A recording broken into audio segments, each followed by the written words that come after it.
ओम श्री गणेशाय नमः। ओम गं गुरुवे नमः। ओम नमः शिवाय। शिवजी सदा सहाय। रुद्र संगीता पार्वती खंड अध्याय 34, 35 और 36।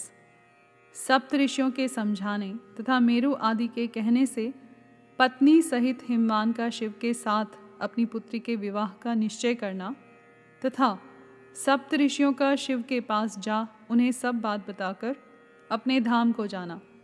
ब्रह्मा जी कहते हैं, नारद, तदंतर वशिष्ठ ने प्राचीन काल में राजा अनरण्य के द्वारा अपनी कन्या पद्मा का पिपलाद के साथ विवाह करने की तथा धर्म के वरदान से पिपलाद के तरुण अवस्था, रूप, गुण, सदा स्थिर रहने वाले यौवन, कुबेर और इंद्र से भी बढ़कर धन, ऐश्वर्य, भक्ति, सिद्धि एवं समता प्राप्त करने की तथा पद्मा के स्थिर यौवन, सौभाग्य, संपत्ति एवं भर्ता के द्वारा परम गुणवान 10 पुत्रों के प्राप्त करने की कथा सुनाकर कहा, शैलेंद्र, तुम मेरे कथन के सार तत्व को समझकर अपनी पुत्री पार्वती का हाथ महादेव जी के हाथ में दे दो और मेना सहित तुम्हारे मन में जो कुरोष है उसे त्याग दो। आज से 1 सप्ताह व्यतीत होने पर अत्यंत शुभ और दुर्लभ मुहूर्त आने वाला है।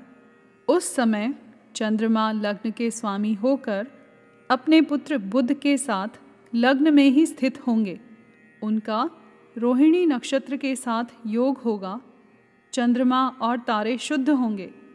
मार्गशीर्ष मास के अंतर्गत संपूर्ण दोषों से रहित सोमवार को, जबकि लग्न पर संपूर्ण शुभ ग्रहों की दृष्टि होगी, पाप ग्रहों की दृष्टि नहीं होगी तथा बृहस्पति ऐसे स्थान पर स्थित होंगे जहाँ से वे उत्तम संतान और पति का सौभाग्य देने में समर्थ होंगे। ऐसे मुहूर्त में तुम अपनी कन्या मूल प्रकृति ईश्वरी जगदम्बा पार्वती को जगत पिता भगवान शिव के हाथ में देकर कृतार्थ हो जाओ।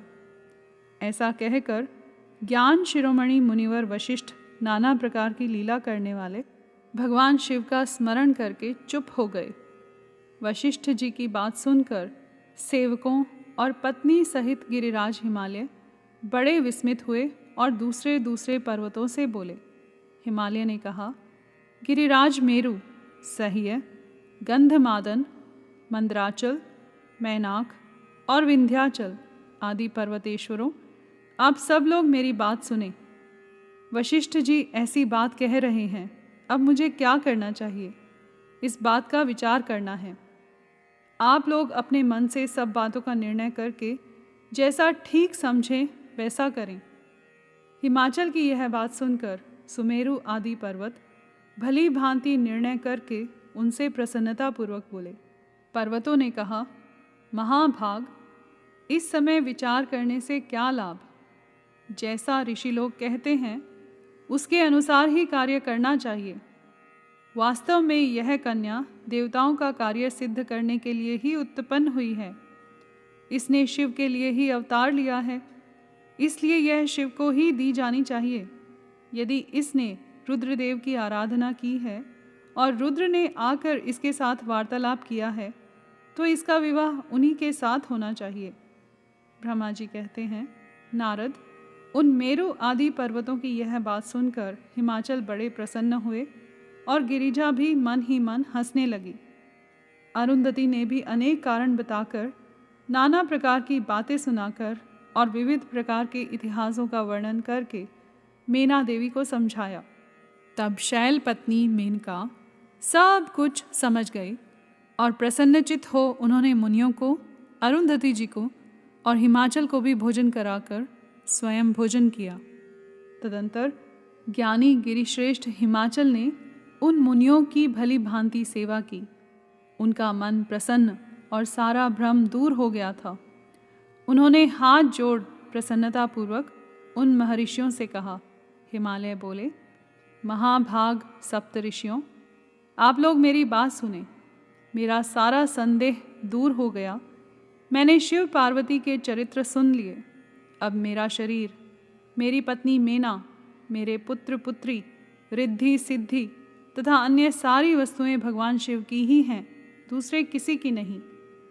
ब्रह्मा जी कहते हैं, नारद, ऐसा कहकर हिमाचल ने अपनी पुत्री की ओर आदरपूर्वक देखा और उसे वस्त्राभूषणों से विभूषित करके ऋषियों की गोद में बिठा दिया। तत्पश्चात वे शैलराज पुनः प्रसन्न हो उन ऋषियों से बोले, यह भगवान रुद्र का भाग है, इसे मैं उन्हीं को दूंगा, ऐसा निश्चय कर लिया है। ऋषि बोले, गिरिराज, भगवान शंकर तुम्हारे याचक हैं, तुम स्वयं उनके दाता हो और पार्वती देवी भिक्षा हैं, इससे उत्तम और क्या हो सकता है। हिमाचल, तुम समस्त पर्वतों के राजा, सबसे श्रेष्ठ और धन्य हो, अतः तुम्हारे शिखरों की सामान्य गति है। तुम्हारे सभी शिखर सामान्य रूप से पवित्र एवं श्रेष्ठ हैं। ब्रह्मा जी कहते हैं, नारद, ऐसा कहकर निर्मल अंतःकरण वाले उन मुनियों ने गिरिराज कुमारी पार्वती को हाथ से छूकर आशीर्वाद देते हुए कहा, शिवे, तुम भगवान शिव के लिए सुखदायिनी हो, तुम्हारा कल्याण होगा।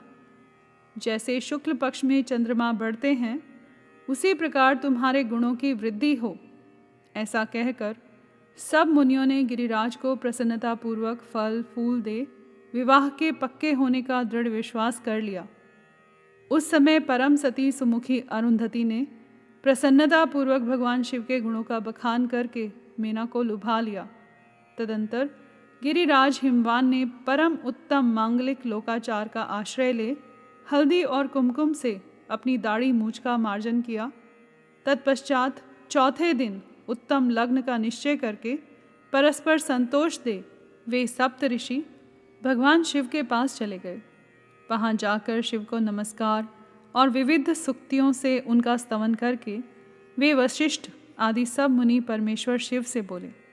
ऋषियों ने कहा, देवदेव, महादेव, परमेश्वर, महाप्रभु, आप प्रेम पूर्वक हमारी बात सुने। आपके इन सेवकों ने जो कार्य किया है उसे जान लें। महेश्वर, हमने नाना प्रकार के सुंदर वचन और इतिहास सुनाकर गिरिराज और मीना को समझा दिया है। गिरिराज ने आपके लिए पार्वती का वाग्दान कर दिया है। अब इसमें कोई ननु नच नहीं है। अब आप अपने पार्षदों तथा देवताओं के साथ उनके यहाँ विवाह के लिए जाइए।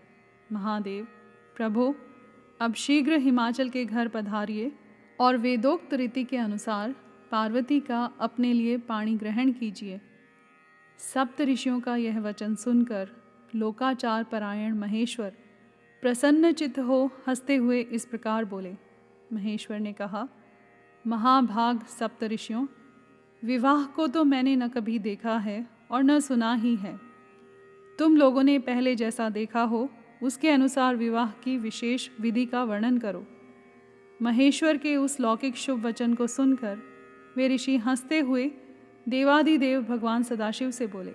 ऋषियों ने कहा, प्रभु, आप पहले तो भगवान विष्णु को विशेषतः उनके पार्षदों सहित शीघ्र बुला लें, फिर पुत्रों सहित ब्रह्मा जी को, देवराज इंद्र को, समस्त ऋषियों को, यक्ष, गंधर्व, किन्नर, सिद्ध, विद्याधर और अप्सराओं को प्रसन्नतापूर्वक आमंत्रित करें।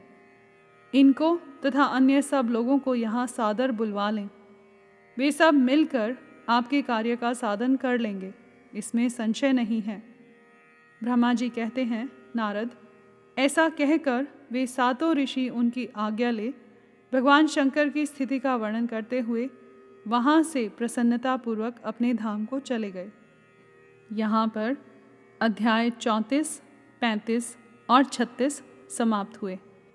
कर्पूर गौरम करुणावतारम संसार सारम भुजगेंद्रहारम सदा वसंतम हृदयारविंदे भवम भवानी सहितं नमामि।